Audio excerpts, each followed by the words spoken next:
कसला निर्णय जाहीर करणार? कायदाच नाही. कोणता निर्णय जाहीर करणार? कायदाच नाही. प्रेस नोट कशाला म्हणतात? प्रेस नोटचा अर्थ कायदा आहे का? मान्य राज्यपाल महोदय सही करत असतात, त्याला ऍक्ट अंडर आर्टिकल 309 म्हणतात. परिवहन खात्यानं सर्क्युलर काढणं, circular is not a law. Circular कायदा नाही हो प्रताप सरनाईक. ऐका हो ऐका, ऐका हो ऐका प्रताप सरनाईक, तुम्ही ऐका. सर्क्युलर हा कायदा नाही. डंके की चोट पे तुम्हाला सांगत आहे, तो कायदाच नाही सर्क्युलर. अंमलबजावणी संदर्भात उद्या जी बैठक होईल, कोणती अंमलबजावणी? कशाची अंमलबजावणी? बघा महाराष्ट्र. नाही, एक मिनिट अडवतो, एक मिनिट. त्यांनी पण डंके की चोटवर सांगितलं की अंमलबजावणी मराठी संवाद अनिवार्य होणारच. त्यांनी पण सांगितलं. मला एक सांगा यार, कशाची अंमलबजावणी करणार? एखाद्या कायद्यात तर तरतूद पाहिजे. अरे तुमचं आडनाव जर तुम्ही बदललं, त्यांचं काय आडनाव होतं? गांडुले. त्यांनी सरनाईक केलं तर त्यांना जावं लागलं असेल ना त्या विभागात. कोणत्या?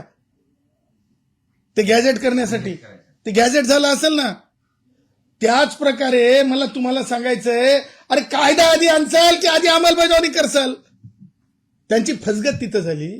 तशा प्रकारचा मोटर व्हेकल ऍक्ट मध्ये तरतूद नाही. आणि महाराष्ट्र मोटर व्हेकलच्या संदर्भात जो 89चा जो कायदा आहे त्याच्यात रूल 24 आहे, त्याच्यात कम्प्लीट एम्बिग्युटी आहे. ना तर मराठी भाऊ धड चालू शकेल, ना तर गुजराती भाऊ धड चालू शकेल, ना बहुभाषिक कोणीच भाऊ चालू शकेल. आणि त्याही पुढे जाऊन म्हणतो सक्ती कशाची? म्हणजे आज आमचा मराठी रिक्षेवाला भाऊ असो की हिंदी रिक्षेवाला भाऊ असो, असा एखादा भाऊ दिसला का की आम्हाला भाषा शिकायची नाही म्हणून? सगळ्यांनाच भाषेची आवड आहे, भोजपुरी भाषेची सुद्धा आवड आहे. हम तो कहते हैं ना, हम भोजपुरी परिषद लेने वाले हैं. मई में हमने यहाँ पे मीटिंग रखी है. आने वाले मई में हम भोजपुरी परिषद मीटिंग रखेंगे और जून के बाद हम परिषद लेंगे, बंबई में लेंगे. भोजपुरी कई देशों में बोली जाती है. भोजपुरी को भी समझे ना, भोजपुरी को भी शेड्यूल में जगह मिलनी चाहिए. भाषेचा गोडवा कुणाला नाही. मला सांगा नागपूर, प्रताप सरनाईकांना एकदा नागपूर, मला तर माहित आहे ते विदर्भ लाईनच आहे आपली, पण त्यांना हे माहित आहे, त्यांनी विसरले की काय की नागपूरमध्ये टेम्परे तुम्ही सांगा ना नागपूर में कौन सी भाषा बोली जाती? खरं प्रामाणिकपणे सांगायचं, हसून अफर्मेटिव्ह म्हणू नका. हिंदी भाषा बोलली जाते. किती टक्के मोजा तुम्ही? 99% लोक हिंदी बोलतात नागपूरमध्ये. तुम्ही मोजून बघा गोंदियामध्ये, तुम्ही मोजून बघा तुम्ही भंडाऱ्यामध्ये कोणती भाषा बोलली जाते. यवतमेल के आगे यवतमाळ सुद्धा म्हणत नाहीत, यवतमेल म्हणतात. लक्षात घ्या तुम्ही. त्यामुळं सांगायचं तात्पर्य ह्या सगळ्या गोष्टी मला असं वाटतंय, मी म्हणजे आमच्या वात्रे टिकेत म्हणायचं झालं तर, आमच्या गुराकी भाषेत म्हणायचं झालं तर, कोणाला अपमान करण्याच्या उद्देशाने नाही, पण या सगळ्या पादऱ्या गोष्टी होत्या. ह्या सगळ्या पादऱ्या गोष्टी होत्या. ह्या सगळ्या पादऱ्या गोष्टी होत्या. गोष्टी म्हणालो, कायदे नव्हते, त्याच्यामुळे गोष्टी होत्या. राज ठाकरे आता बघा बिळातून निघाला की नाही? सुरू झाला की नाही फना काढणं? आता मी एका चॅनलवर त्याच्या कोणाचं तरी ऐकत होतो, फुसफुस फुसफुस सुरू झालं होतं, फुसफुस फुसफुस सुरू झालं होतं. त्याच्यामुळे ऑफ सीझन मध्ये मी आज प्रताप सरनाईक यांची बॉडी लँग्वेज का बदलली, तर त्यांना हिंदुत्ववादीच लोक बोलतील ना, पक्ष बोलल ना, अरे हे काय चालू केलंय सगळं म्हणून. सर, संजय निरुपम त्यांच्याच पक्षातले नेते आहेत आणि त्यांनी पत्र लिहिलंय की किमान 6 महिन्याचा तरी वेळ देण्यात यावा. आणि यात त्यांनी असं पण म्हटलंय की हिंदी भाषेची सक्ती जी आहे ती व्हायला नको, वेळ द्यायला पाहिजे. बघा, डायरेक्ट देता येत नाही, नका देऊ म्हणलं तर प्रताप सरनाईकांचा अपमान आहे. आणि फिर काही कुछ तो करो ना, नंतर त्यावेळेस 6 महिन्याच्या नंतर विषय दुसरे राहतात मार्केटमध्ये. पण याचं राजकारण होतं असं वाटतंय का? कारण आनंद दिघे असते तर संजय निरुपम यांच्या 2 कानाखाली वाजवली असते, एकनाथ शिंदे यांनी किमान एक तरी वाजवली असं संदीप देशपांडे म्हणतात. पण त्या प्रश्नाचं उत्तर प्रताप सरनाईकांनी दिलं का? त्यांच्यात ती हिंमत होती का? होती का हिंमत प्रताप सरनाईकांमध्ये? पत्रकार परिषदेमध्ये हा पर्टिक्युलर प्रश्न विचारण्यात आला होता. हिंमत नाही ना त्यांच्यामध्ये, उत्तर दिलं नाही ना त्यांनी.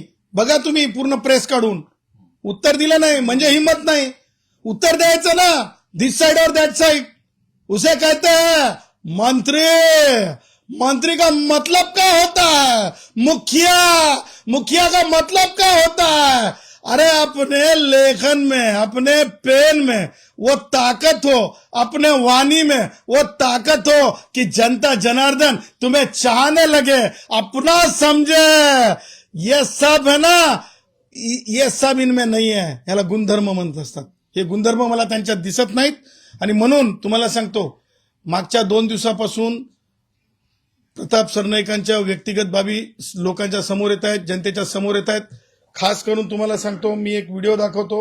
या व्हिडिओची मी पुष्टी करत नाही. नरेंद्र मेहता याप्रमाणे नाही पहा, नरेंद्र मेहता म्हणून नाही, मी जे आता व्हिडिओ तुमच्या समोर रन करणार आहे अत्यंत गंभीर असा व्हिडिओ आहे. याची दखल घेतली जाणार आहे आणि दखल घेतली गेलीच पाहिजे. महामहिम राज्यपालांना या बाबतीत कळवलं जाईल.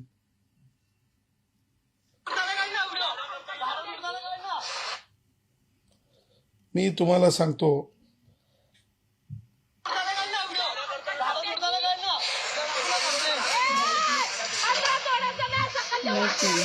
काय आहे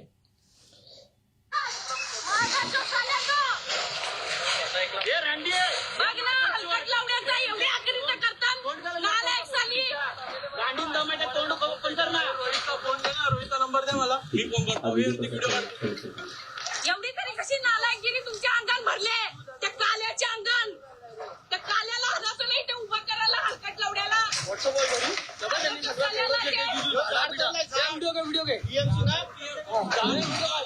थोडा तुम्ही उद्याला नाही तुमची वाट लावली तर बघून घ्या. हलकट लावड्याची लाज नाही वाटत देशांना ना. एक तरी मर्डर व्हायला घर गाठाच आहे.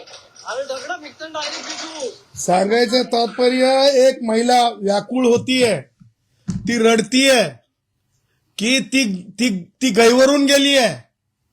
ही मराठी भाषेमध्ये ती बोलतीये, तिचा आक्रांत आहे मराठी भाषेत, तिच्या त्या शिव्या नाहीत, तिच्या आयुष्याची, तिच्या वडिलोपार्जित त्या ठेवा आहे.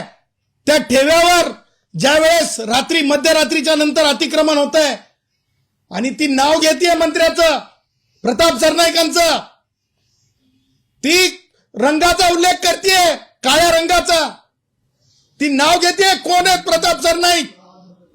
आणि त्यामुळं अत्यंत तुम्हाला सांगतो, अशा प्रकारचा जर कार्यक्रम जर चालत असेल तर हे अत्यंत दुःखद आहे. तुम्हाला मला सांगायचं आहे की स्वतःच्या वाढदिवसाची रात्र आहे, स्वतःची त्यांच्या वाढदिवसाची रात्र आहे. भाईंदरपाडा येथील गंगाधर भाऊ भोईर, सुमित गोविंद तंगडी, शांताबाई मोतीराम भोईर, रामचंद्र मोतीराम भोईर, मनोहर मोतीराम भोईर, दीपा अजय म्हात्रे, हितेश रमेश भोईर, मोहिनी रमेश भोईर या भूमिपुत्र बांधवांच्या 24-39 चौरस मीटर पैकी 12-19 चौरस मीटर जीवन परिवहन मंत्री प्रताप सरनाईक व त्यांच्या गुंडांकडून बळकावण्यात आल्याची बाब समोर आली आहे.